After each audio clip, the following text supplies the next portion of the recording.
What's going on, y'all? It's Cone back here again today with another episode of After the Buzzer, the show where I recap the NBA games from the night.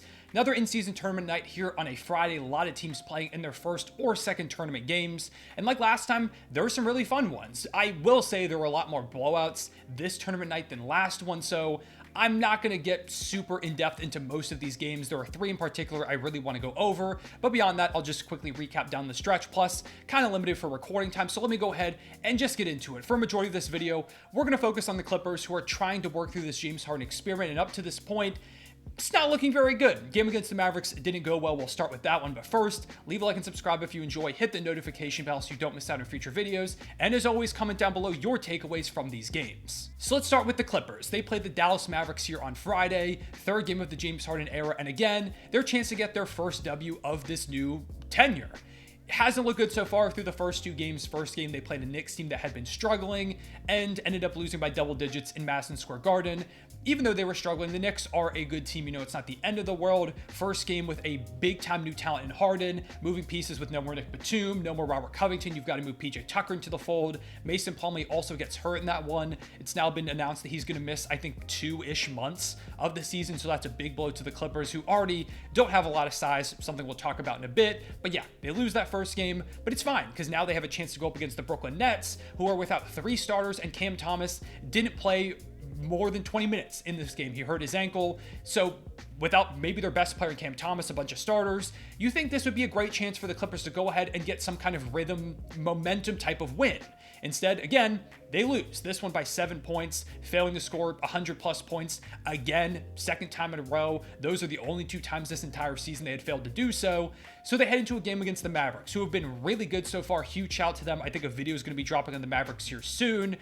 But this is a great team in the Western Conference, and the Clippers, adding James Harden, are hoping to compete for a championship. So they've got to go ahead and beat some of these teams. This is a chance to do so in Dallas, make a statement in the in-season tournament that, hey, we can make this thing work. We can beat some of the other best teams in the West and get some momentum. And it looked like for the first quarter, they might do that. This first quarter was one of the best that we've seen so far from the Clippers. They won the first quarter. They led by as much as 11 points, the biggest lead of the James Harden Clippers era so far. James Harden himself was perfect from the field, had a couple of dimes. Paul George really didn't have it going, but he seemed like he was trying to find a rhythm of sorts. So leading with Paul George really struggling was a big boost. Kawhi had some big moments. Like, it felt like they were maybe putting things together that they could carry this momentum into the very least a close game. But then beyond that first quarter, everything pretty much sucked. The Clippers got demolished from then on. Over the course of the final few minutes of that first quarter and the second quarter, the Clippers fell victim to a 35-4 run by the Mavericks, getting outscored by 31 points over that stretch. In the second quarter alone, they got outscored by 29 points. This game was pretty much over by halftime. They went down by as much as 32. It was embarrassing. After the first quarter, seeming like they were going to put it together, attacking the basket, having some cohesive offense. It wasn't great or anything, but it was promising. At the very least, it felt like they were going to put up some type of fight, and there was nothing beyond that. A big part of that was Luka Doncic, who has terrorized the Clippers really ever since Kawhi and Paul George got there. A couple times in the playoffs, even though the Clippers won the series, Luka gave them a number of heart attacks, and in this game continues his reign of terror, putting up 44 points, 6 boards, and 6 assists on 81% shooting, 67% from three. He missed a single 2-point shot in this entire game, and it was his first shot of the night. Beyond that, he made every single 2-point bucket, only missed a few threes. There was absolutely no answer for him. The only reason he didn't have like a 60, maybe even a 70-point game was because he didn't have to play that much since this turned into a blowout. Now, I will say in the fourth quarter, the Clippers' third stringers brought this thing back a little bit. They made it, I think, like a 14-point game, which did force Jason Kidd to put in Luka Doncic, made the score look better. The Clippers only lose by 18, but this game was not as close as that score suggests. After that first quarter, the Clippers looked abysmal, and this was for a variety of reasons. Like I said earlier, they kind of got away from what worked in the first quarter, where they were putting pressure on the rim, attacking downhill, making offense that way, moving the ball a little bit. Beyond that, it was a lot of isolation, just dribbling the air out of the ball, guys hesitating to shoot, trying to attack rather than, catch and shoot shots. They also were just not communicating on defense. They were falling asleep on the perimeter, getting destroyed inside, because this team, after the Harden trade, losing Covington and Batum and Morris and KJ Martin, doesn't have a lot of great forwards out there. They lack size severely. Zubats has not been very good this season. Mason Plumlee is out with injury, so that's another problem. PJ Tucker was supposed to come in and replicate some of that, but at this point in his career, He's not built to play a small ball five, not against a team like the Mavericks, who have just such a potent offense. You need somebody who can protect the rim, guys who can switch on the perimeter, who can stay in front of their guys and prevent constant downhill pressure. The Clippers just don't have that at the moment. They were getting torched by anyone and everyone out there, with the Mavericks getting pretty much whatever they wanted, whenever they wanted, specifically Luka. It was bad. There's a Clippers reporter that I follow who's tweeting a lot out during last night's game, and he said that 35-4 run was one of the most embarrassing and uninspired stretches he's ever seen of Clippers basketball. He said it was probably the worst he's seen this Clippers team play since they went down by 50, funnily enough, also to the Mavericks a couple of years ago in that random game. They just have looked awful so far. I mean, they put up over 100 points, but in the process gave up 144. And pre-James Harden trade, this team was playing well on both sides of the ball. They were 5th in offensive rating, 4th in defensive rating, and 3rd in net rating. And afterwards, they're 25th in offense, 28th in defense, 27th in net rating. It's been a disaster to begin this James Harden era. And of course, everybody's looking for someone to blame, but I don't think there's one single person you can blame in this scenario so far. Harden himself hasn't been bad. He hasn't been phenomenal, but he's getting adjusted to a new team. He's still trying to figure things out, and he's had some bright moments. Now, the defense is really rough. You don't love that out there, but I think he's had some good playmaking. He's knocked down some shots, and ultimately, I still think he can be a benefit for this team.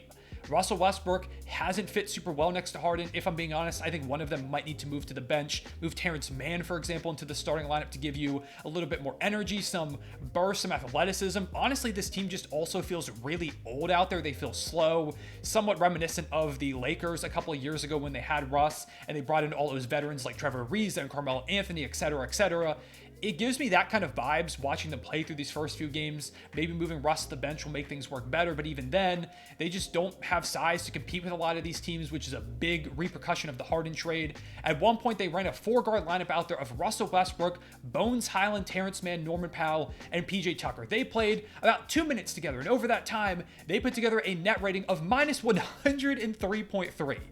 They got destroyed. Norman Powell in this game had the worst plus minus. I believe it was a minus 32 in this one, minus 35 in this game. It's the worst plus minus by any player to play less than 12 minutes ever in the history of the sport. He put up a minus 35 in 11 minutes. The only guys who really played super well in this game were the third stringers, backup guys like a Bones Highland, like an Amir Coffey, Kobe Brown. Just everything was bad. I don't know whether it's to blame Tyronn Lue for bad rotations, if it's to blame the front office for making a trade that kind of gutted their depth and has now given them issues, if it's to blame the stars for not acclimating yet. And I'm not saying this thing is a complete failure or anything, because it's 3 games. This thing I still believe will eventually work, but it might take a lot more growing pains than it seemed like at first. It may take some deals to shore up this front court that feels really weak right now, although they don't really have many assets. They gave up most of their remaining assets to bring James Harden in. This team that they have right now is probably going to be their team going forward for the most part. Meanwhile, the Sixers have looked great after the James Harden trade. Nick Batum and Robert Covington have been great fits over there. They're playing extremely well. Marcus Morris even got into the game and looked okay in his minutes as a Sixer. So it's not been a good look for the Clippers so far. Again, I'm not saying it's going to fail long term. I still think this could work, but so far, nothing is working. Last thing I want to note for the Clippers before we move on is this quote from Paul George, who said he intended in this game to focus his energy on defense and rebounding, given the Clippers' struggles in those areas the last 2 games. He said he, quote, just wanted to be the glue guy tonight, which put him in an unaggressive attack mode, which he won't do again. It just felt out of character on the floor, which it's felt like. It's felt like him, Russ, Harden, Kawhi, all those guys have felt out of character on the floor. And a lot of that, I think, is them just adjusting, but maybe they just don't work as a group of 4. Maybe you need to stagger them a lot more. Maybe you need to find ways to put like 2 and 2 together at different parts of the game to find the best options that work. And the good thing for Tyronn Lue is he's got a lot of time to experiment. The season has just started. You're only 3 games into this. But maybe there is a reality that these 4 players just don't work together at this point in their careers, all getting older and trying to have to make a massive adjustment to a new ball-dominant player in Harden into a season where they started off great and, maybe it just doesn't work and this thing was a big mistake in the first place. I do anticipate them getting their first win of the James Harden tenure against the Grizzlies on Sunday. The Grizzlies are 1-8. They've been the worst team in basketball so far. If they don't get that win, we're going to need to have some bigger conversations. Not much to say about the Mavericks on the other side of this game other than Luka is unbelievable, looking like an MVP type player, and they've been really good so far. I wasn't sure how this thing was going to work, but up to this point, it's been pretty good. Derek Lively's been huge for them. Luka and Kyrie are gelling a bit, even though Kyrie isn't shooting the best to start this season. Grant Williams has been an amazing addition. Just been overall pretty impressed with this Mavericks team that has been one of the best in the West so far. Moving on to some of the rest of the games, Lakers versus Suns, another battle of Kevin Durant versus LeBron James. Again, lived up to the hype. Kevin Durant, best player in the Suns tonight, 38 points, 9 boards, and 5 assists on 50% shooting, 67% from the field. LeBron, similar stuff, putting up a ridiculous 32 point, 11 rebounds, 6 assists stat line, while shooting 65% from the field, 75% from deep, and carrying this Lakers team for a majority of the game, ultimately to a win. Despite the Suns leading for a majority of this game, they completely fell apart in the fourth quarter, particularly at the start. KD heads to the bench at the end of the third quarter with the Suns up 7. When he comes back in, they're down 5. A 12-point swing with him on the bench. Fourth quarter collapses have been a theme for this Suns team, it feels like, for this beginning portion of the season. Again, it happened, and the Suns never got the lead back, with the Lakers winning, like I said, mostly because of LeBron James.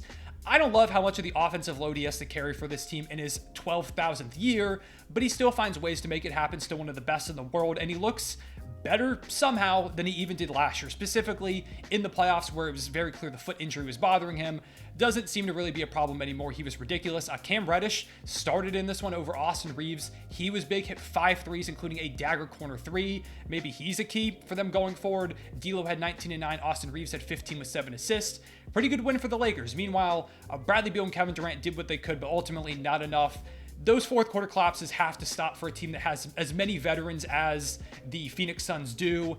I think when Devin Booker comes back and he's able to play in those moments, or like if it's him and Bradley Beal, they'll be better in those fourth quarters, but I don't know. It still feels like they should be able to hold their own with Beal and Kevin Durant. If Durant has to sit for a little bit, they've got to be better in those minutes. And the final game I'm going to go in depth into is Pelicans versus Rockets, mainly because the Rockets are playing really well. They got a win in this one. I think they've won 5 straight at this point, moving to 5-3 on the season.